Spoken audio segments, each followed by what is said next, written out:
हुए अपने प्राणों की आहुति दे दी। ऐसी माताएं बहनें बुजुर्गान हम लोगों के सामने हैं, उनके परिवार के सदस्य हैं। मैं साक्षात दंडवत होकर आप लोगों को प्रणाम करता हूं कि आपके बलिदान से भारत भूमि सिंचित हो रही है। इस सभागार में मेरे सामने तमाम पत्रकार बंधु हैं जो जौहर यात्रा में और महाड़ा महाकुंभ की इस कड़ी में जिनको सम्मानित किया गया है, क्योंकि आपकी लेखनी भी जो होती है एक तरह से वो मिसाइल का काम करती है और हम लोग की आवाज को बुलंदी देती है। आप लोग यहाँ पर उपस्थित हैं, उनको भी सादर प्रणाम करता हूं। जय भवानी। साथियों, कार्यक्रम आप लोगों को पता है कि सुबह 9 बजे से चलता आ रहा है और माननीय सांसद जी का बहुत दूर से सुबह वो भी 9 बजे से चले, उससे पहले भी यात्रा उनकी प्रारंभ हो गई थी। तो मैं समझ सकता हूं कि इतनी प्रतीक्षा के बाद भी अगर आप लोग यहाँ पर हैं, उपस्थित हैं, तो निश्चित रूप से हम लोगों के समाज का भविष्य बहुत उज्जवल है। अखिल भारतीय क्षत्रिय महासभा युवा के सभी पदाधिकारियों को यहाँ पर आपने सुना, भाई राजकुमार जी, सोनू पहलवान जी, भूपेंद्र जी, संगठन मंत्री विक्रांत जी, तमाम यहाँ पर पदाधिकारी आप लोगों के सामने आज से सालों साल से काम करते आ रहे। अभी तमाम वक्ताओं को हम लोगों ने सुना और सबका दर्द यही है कि समाज कैसे आगे बढ़े, समाज कैसे आगे बढ़े। तो सबसे पहले समाज को आगे बढ़ाने के लिए जो मेरी प्रमुख रूप से लगभग सभी मंचों से मैं बोलता हूं कि आप लोग जब तक सामाजिक, राजनीतिक, आर्थिक और वैचारिक रूप से मजबूत नहीं होंगे, आपका समाज आगे नहीं बढ़ पाएगा। जय भवानी। सामाजिक रूप से आगे बढ़ने के लिए सबको पता है कि आज क्षत्रिय समाज को, राजपूत समाज को कितनी हे दृष्टि से देखा जाता है कि सिंह बनना सबको है, नाम के आगे सिंह सबको लगाना है, लेकिन सबसे ज्यादा जन्म द्वेष इच्छा बेसी ब्राह्मणी से। क्यों? हमारे पूर्वजों ने तो ऐसा कोई काम नहीं किया। मैं तमाम सामाजिक मंचों पर जाता हूं, तमाम हर जाति वर्ग के मंचों पर जाता हूं, लेकिन क्षत्रिय समाज का एक ऐसा मंच है जहां हमेशा बलिदान देने की बात की जाती है। तमाम यहाँ पर वक्ताओं ने एक बात जरूर कही कि हमारा जो समाज है बलिदान देने के लिए तैयार है। मैं दिल्ली से लेकर हिंदुस्तान के किसी कोने में जाता हूं, किसी समाज के लोग अपने समाज की समस्याओं को बात रखते हैं, लेकिन एक क्षत्रिय समाज है जो हमेशा अपने बच्चों को, अपने युवाओं को सिखाता है कि हमारी परिपाटी बलिदान देने की रही है, हमारा संघर्ष बलिदान देने का रहा है। इसीलिए अभी एक वक्ता डॉक्टर साहब कह भी रहे थे कि 18 वर्ष क्षत्रिय दिए, उसके ऊपर धिक्कार। तो इस परिपाटी को लेकर अचानक इतनी निर्ममता लोगों के मन में क्यों आई, ये विचार तो करना पड़ेगा, ये सोचना पड़ेगा। यहाँ पे बुजुर्ग बैठे, प्रोफेसर साहब बैठे, प्रिंसिपल साहब बैठे हुए, जिनके सामने से हजारों बच्चे पढ़कर निकले होंगे कि अचानक ऐसा क्या हुआ मात्र 75 वर्ष की अवस्था में कि सामाजिक रूप से सबसे समृद्ध कौम, सबसे ताकतवर कौम, जिसके इतिहासकारों ने भी कलम लिखते लिखते रो पड़ते थे ऐसी शौर्य गाथा, उसके बाद मात्र 75 वर्षों में ऐसा क्या हो गया कि सबसे ज्यादा हीन दलित हम ही लोग हो गए। आजादी के बाद से आप लोगों को मार्केट किया गया है, आप लोगों को बदनाम करने की कोशिश की गई है, आपके शौर्य को, आपके इतिहास को खत्म करने की कोशिश की गई है। और हम जब तक सेजते, जब तक हमारी चेतना जागृत होती, तब तक बहुत से महापुरुष हमारे हाथ से निकल चुके हैं। जय भवानी। आज आप ही की धरती पर, पूर्वांचल की धरती पर क्षत्रिय सम्राट सुहेलदेव सिंह बैस जी का नाम सब लोगों ने सुना होगा। क्या आप जानते हैं वो किस समाज से है?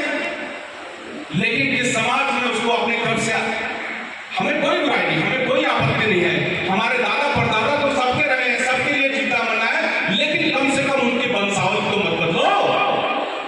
इतिहास के जो कर्ता धर्ता लोग हैं, जो एक धर्म को उठाने की बात करते हैं, वो कहते हैं कि अगर धर्म को एक करना है तो सभी जातियों में महापुरुषों को बांट दो। मैं कोई ऐसा नहीं अफवाह उड़ाने वाली बात कर रहा हूं, मैं तो बैठता हूं उनके बीच में। उनका एक ही फॉर्मूला है कि 50 महापुरुष अगर एक ही समाज के हैं तो एक ही महापुरुष की गौरव गाथा सदियों सदियों चलती रहेगी। एक काम करो, बांट दो, ये फलाने को दे दो, ये मिहिर भोज जी फलाने को दे दो, ये फलाने को दे दो, आप सब बराबर हो गए तो आप सब बराबर हो गए। नहीं, ऐसे धर्म नहीं बचता है भाई, ऐसे धर्म नहीं बचता, और ना हमें होने देंगे। ठीक है, आज हमारी आवाज हमारे विकास जी ने कही, हमारी आवाज संसद में बोलने वाला कोई नहीं है, लेकिन सड़क की आंदोलन की आवाज एक संसद में बोलेगी, ये मैं आपको बलिदान की परिपाटी को हम लोग अपने महापुरुषों को नहीं जाने देंगे। और एक जो सामने महापुरुष हमारे बैठे हुए हैं, इन महापुरुषों के बगल जो शहीद बैठे हुए हैं, उनका बंटवारा कभी भी समाज देखकर नहीं होता। अभी यादव समाज के माता जी हमारे सामने बैठी हुई है, इनके वीर पुरुष ने, इनके परिवार के सदस्य ने हमारे देश के लिए जान दी है, वो हमारे लिए महाराणा प्रताप से कम नहीं है। हम वीर हकीम बहनी को याद करते हैं, महापुरुषों की गाजीपुर की धरती से उनका सम्मान लेते हैं। जब भी कार्यक्रम होता है वीर हकीम बहनी को हम उनको सम्मान देते हैं, उनको सलाम करते हैं। हम भी मानते हैं कि उनका शौर्य महाराणा प्रताप से कम कभी नहीं रहा है। फिर क्यों हमें बदनाम किया जाता है? सिर्फ इसलिए कि आप बदनाम नहीं होगे तो सत्ता के शीर्ष पर जो लोग बैठे हुए हैं, सत्ता के शीर्ष पर लंबे समय तक काबिज नहीं हो पाएंगे, इसलिए हमें और आपको बदनाम किया। दूसरी कड़ी में आप लोगों ने आज जौहर स्वाभिमान यात्रा की। सदियों सदियों से अनंत काल से लेकर वर्तमान 2024 तक अगर सबसे कठिन तपस्या इस ब्रह्मांड की धरती पर कोई सबसे बड़ी तपस्या है, सबसे बड़ा बलिदान है, सबसे बड़ा त्याग है, सबसे बड़ा दर्द है, सबसे बड़ी पीड़ा है, सबसे बड़ी यात्रा है, तो यात्रा थी जौहर की। वो जौहर की यात्रा थी, उससे बड़ी पीड़ा, उससे बड़ी यात्रा, उससे बड़ा स्वाभिमान की लड़ाई कभी नहीं। अंग्रेज फाइटर्स थे, वो भी लिखते हुए रो पड़ते थे जौहर की यात्रा को जब चित्तौड़ की भूमि पर जाते थे। और जौहर ऐसा नहीं कि राजस्थान में हुआ, जौहर की परिपाटी बिहार से लेकर उत्तर प्रदेश से लेकर राजस्थान के, हिंदुस्तान के हर कोने में थी। केवल एक समाज ने उस परिपाटी को क्यों अपनाया? क्यों? क्योंकि हम हिंदुस्तान के रक्षक थे। हम नहीं चाहते थे कि हमारी इज्जत, हमारी आबरू कुछ दरिंदों के हाथ में जाए। ये परिपाटी और किसी को जोर जबरदस्ती नहीं, किसी माता और बहनों के ऊपर कोई जोर जबरदस्ती से वो जौहर की परंपरा नहीं प्रारंभ की गई थी।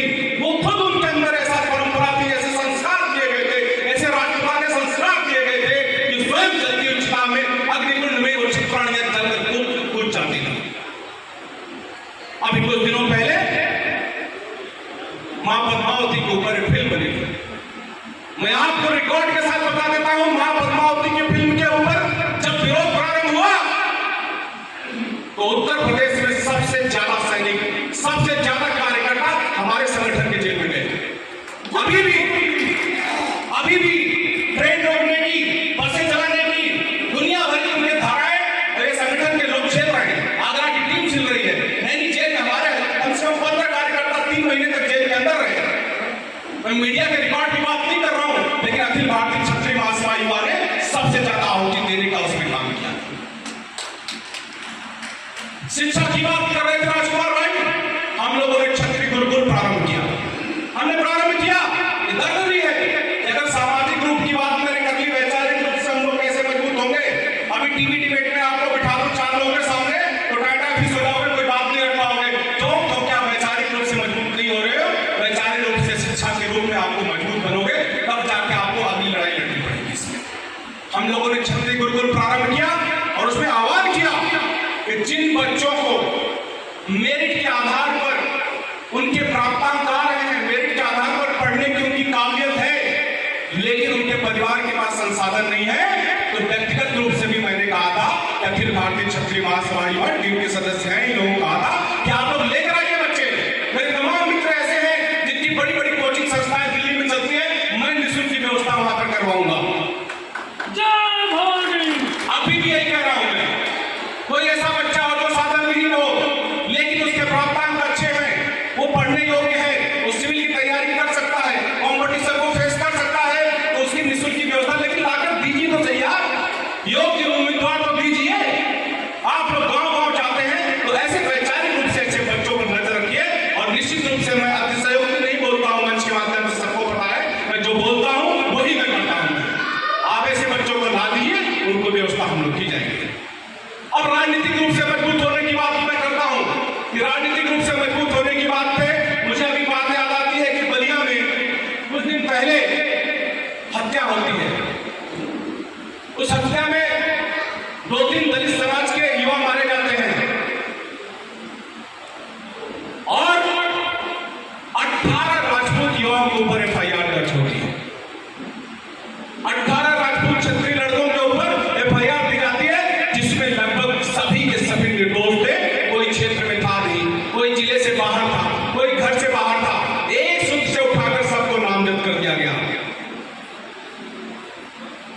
परिवार के लोग परेशान थे। सांसद भी क्षत्रिय, विधायक भी क्षत्रिय, जिले के मंत्री भी क्षत्रिय और डीएम भी क्षत्रिय, एसपी भी क्षत्रिय।